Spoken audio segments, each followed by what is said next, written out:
Well, hello there. You're watching the press preview. A first look at what is on the front pages of tomorrow's newspapers. In the next half hour, then, we will see what's making the headlines with the consultant editor of the Daily Mail, Andrew Pearce, and the associate editor of the Daily Mirror, Kevin Maguire. Hello, hello. Great to see you both. I have. Notice I'm wearing a tie. I know. We did notice. You look smart. Good. I like Kevin. It's a novelty. You know, was he acquitted? Cheap. Oh, yeah. But why else would he wear a tie? I mean, yeah. Show you up, Maguire. To show you up for being the scruff you are. Shall I go to the front page? I think we better have, don't you? Anyway, right, so the Telegraph then. Oh, the FT, apologies, describes the government's vaccination targets as being in peril after NHS England revealed the UK will face a significant reduction in vaccine supplies from the 29th of March for at least 4 weeks. Telegraph predicting the development will paralyse the rollout. The wait faced by the under-50s is also the big story for The Guardian. Surprise slump in vaccine supplies is the splash in the eye. The Metro reporting that despite several of its member states refusing to use them, the EU intends to retain millions of doses of the Oxford AstraZeneca vaccine, which could have been shipped to the UK. While the Daily Mail leads with plans by the Home Secretary to reject asylum seekers who arrive from countries deemed safe. And the arrest of a 50-year-old man and the questioning of TV personality Michael Barrymore in connection with the death of Stuart Lubbock 20 years ago makes the front of the Mirror. So, Andrew, Kevin are here. This letter warning about a dip in vaccine supplies clearly dominating the newspapers, despite Matt Hancock suggesting the road is bumpy in terms of supplies. How serious should we take this then? Telegraph, first of all then, Kevin.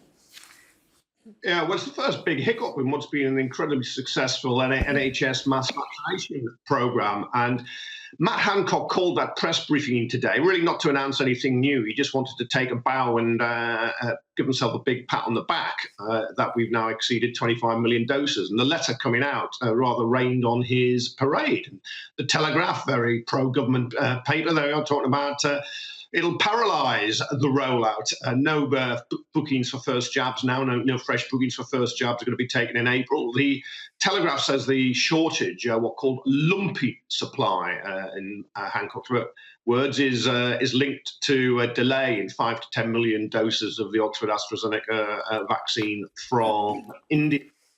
So it is a problem. The government says it will still hit its target of all over 50s by the middle of next month, all adults by the end of July, and that's good, and we're in advance of most other countries in the world. But it did just show the unpredictability as the government does pat itself on the back. And in some ways, yeah, it's right. It got the NHS to do this, had the foresight to go after vaccines at the beginning, got just about everything else wrong in coronavirus, but this end has been correct, doesn't undo 125,000 plus deaths and so on. But no, it just shows it is unpredictable. And I think they should cease being so celebratory because, unfortunately, it can. Yes, and always been, I mean, sort of secretive about the supply chain and where it's coming. I mean, do you remember Scotland published details and sort of got reprimanded for it and so on? In the middle of the picture in the Telegraph is Ursula von der Leyen, the EU Commission President, who's effectively said today, why are we shipping vaccines to you if you don't ship some back? It doesn't hurt, I suppose, the UK's case for keeping its vaccines if the EU hear that we have a shortage for a month, does it?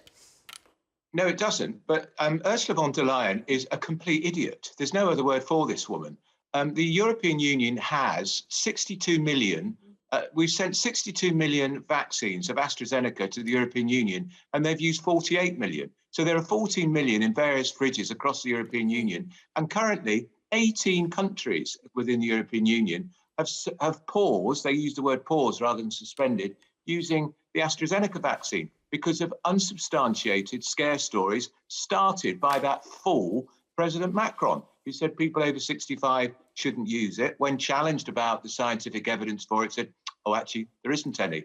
And then Germany went down the same route. So quite why she is now threatening a massive ratcheting up of the war of words between Britain and the European Union, when she's got member states crying out in fear and loathing and agony because they haven't got enough vaccines because of her failure to procure enough in the first place. She put her order in for AstraZeneca vaccines 3 months after ours. She didn't put in enough orders, and she was also hammering AstraZeneca on the price. So this is just a silly distraction from her. What really is important for us is there is potentially now a shortage coming down the line. We are relying on India to supply some of the AstraZeneca ones. Also, there are plants in Belgium, Germany, and one other country in Europe.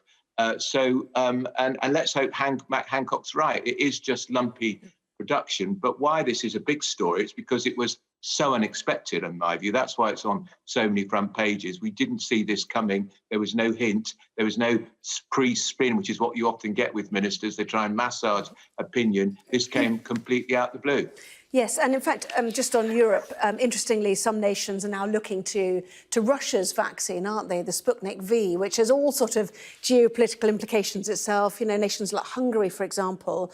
But back to the UK, the deadline has always been mid-April to do the first 1 to 9 cohorts. Well, they're easily on track for that, even with this blip, aren't they? So perhaps it was all just factored in. I mean, you know, the NHS letter seemed much more being concerned than Matt Hancock's tone today.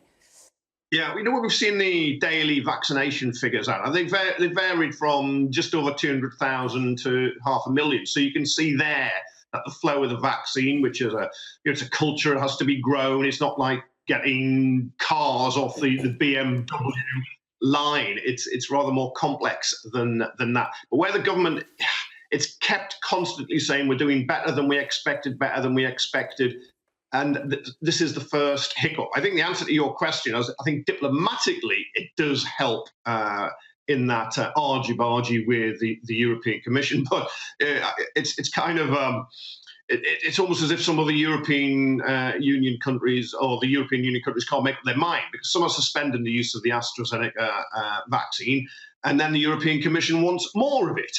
And as Jonathan Van Tam, the Deputy Chief Medical Officer in England, who I think is the best communicator they have, as he said, well, there's no point having this vaccine sitting in fridges. It's got to be in your arms to protect you. So I think it does help internationally that there is this little problem, but at home it does mean those under 50s. I mean, I think Andrew's had his vaccine because of his very advanced age. You must be coming up for yours. I've had mine too, but those are under 50. I had mine today, actually, and I have to say it was, you know, it was so well organised. It made me quite teary about what sort of scientific miracle it is that there is such a thing that can get us out of this pickle that we're all in. And it feels like just a really long road for everyone to get there. And, you know, you hope, I mean, you know, you talk to people in ITU, in there, they've got people in their 40s, which is why it's so important that that age band also gets the vaccine. But many parts of London have been giving it to people in their 40s and in their 30s. Yeah. And maybe this NHS letter is a way of saying, actually, you really shouldn't be doing that, even if you're doing well. Who knows, anyway. When you get different areas going at different speeds, and some are more, or people are easier to contact and get along, because we know there are some groups of people from various backgrounds, not all ethnic minorities, but you have problems with some care workers, for instance, which I find very puzzling, who were reluctant to get it. And some areas are just better at contacting, for whatever reason, getting people coming along. So they're going at all different speeds. I got mine pretty early in my age group, because very, very effective GP practice in an area that was speeding ahead. But this is the first hiccup. We've just got to hope it is a hiccup. But those under 50, one, they want to be protected for health reasons, but two, some of them would be looking forward to life reopening, going on holiday, travelling abroad, when they may need to have their jab, and that could be delayed now. Yeah, and you talk to some GPs, they say if you then go back and do the backtracking, which we heard Jonathan Van Tam, Matt Hancock today saying they want to do to get everybody to get this jab, only about 10% still refuse to have it. And everyone's got a different reason why they don't have it, and some of those can be persuaded. So that's what I guess they do now, don't they? Metro, just quickly, we'll grab your jabs. We've already talked about Ursula von der Leyen and Europe, really, haven't we? But let's talk about Cummings, who's really thrown the boot in, has he not, to Matt Hancock and others, calling for an inquiry, etc., smoking ruin on PPE and procurement. It was fascinating, Andrew.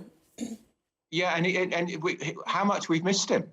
This is a man who was a dominant figure in the government until he got the push by Boris. When was it? November, December? I can't remember when he went. And he came back firing on all pistons. There is definitely going to be an inquiry anyway into COVID. There will definitely be a inquiry as to what went wrong. And he illustrated very much at the beginning. He protected the Prime Minister, you noticed, at this stage, but he will be called at some later point to talk about Number 10's role. And he put the boot in straight on Matt Hancock. He said it wasn't fit for purpose. Look, I don't think it's just fair to blame Matt Hancock, actually, over the failures over PPE, for instance. We know that Jeremy Hunt, who was our longest serving health secretary, very good health secretary in my view, very polished political performer, when he was Secretary of State for Health, they had preparations for pandemic planning, and they were told that they didn't have enough PPE then, and nothing was done about it. So these problems go back to David Cameron's government, Theresa May's government, and poor old Matt Hancock got lumbered. And then there was that great panic when the pandemic arrived, and they were buying PPE from all sorts of inappropriate places, including Matt Hancock's governor of his local pub, for God's sake. It's why papers like the Daily Mail stepped in to organise great PPE runs from around the world, because there was a problem, but clearly there was a big problem. But what he said was really interesting. There was a deliberate decision to keep the Department of Health out of order or getting involved with the vaccine because they'd made such a mess of PPE. And you have to say, if that was true, then it was the right decision, because, as we've said earlier, the rollout of the vaccine has been phenomenal up until now. Kevin, just really quickly, because we need to get to a break. Go on. As Saint Jeremy of Hunt has admitted when he was Health Secretary, he didn't leave the NHS in a fit state to deal with a crisis like this. So let's not get too carried away about his glorious reign. Now, I watched Cummings, and I actually thought, it just shows you the flawed judgment of Johnson in employing him and giving him so much power, because he just brushes over Cummings, over his own failings, that catastrophic loss of public confidence on his eye test drive to Barnard Castle, just being one of them. Others were, remember, let's try and get herd immunity. He was pushing that. He wasn't the only one. He denies that, though, I think, doesn't he? So, subsequently he has done. Yeah, he denies aspects of it. He denies he was just going to let people die. That's the bit he denies. That he wasn't going to kill loads of old people, but that would have been the impact of his programme until he panicked. Well, I'm sure he's come out to deny that. But I mean, it'd be really interesting to sit down and properly quiz him about the last year, wouldn't it? That's, they did a little bit of that in the committee today. Plenty more still to come, including misogynistic behaviour looks set to be made a crime. We will debate the merits of that after the break. The crime part, obviously. Well, welcome back. You're watching the press preview. With me now, Andrew Pearce and Kevin Maguire. To historical claims of sexual abuse in football now. A big report today. This is in The Guardian, isn't it, Kevin? Yeah, Clive Sheldon QC commissioned to look into decades of abuse, and the Premier League, the Football Association, clubs are apologising for institutional failure. I mean, they've been slow to act since 1995, when there were prosecutions, convictions of the sports too. And so many young people were still preyed upon. Absolutely appalling football, because these were young in football, mainly then young men who were wanting to succeed, and so they became incredibly vulnerable to predators. Football's moved now, but has it gone far enough yet? I mean, we really won't be able to tell for some time. But you would hope it's in a much better position now in the game, that people can make complaints, and actually they're just trying to get checks on coaches and people who could be abusers. And moving to a final story in the bottom of the Daily Telegraph, a small story today, but it continues the idea of what you can do to protect women.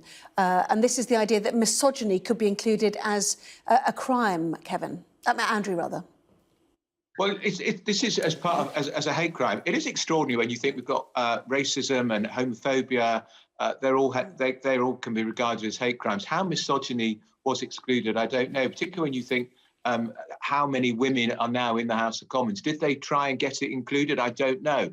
But the point about hate crime is, and my one worry about hate crime has always been this: if you decide, if you are, for instance, an ethnic minority or a gay person, if somebody shouted something abusive at me about my sexuality, I can then regard that as a hate crime. It has to be recorded as a hate crime, which makes me very uneasy. However, having said that, misogyny should be a hate crime, because if women are targeted because of their gender, their sex, we saw the great vigil on Saturday, which was disrupted by the police. What a shambles that was. Misogyny is important, and it's been long have men treated women as third-rate citizens. We will see you both at 11:30. Thank you so far. See you soon.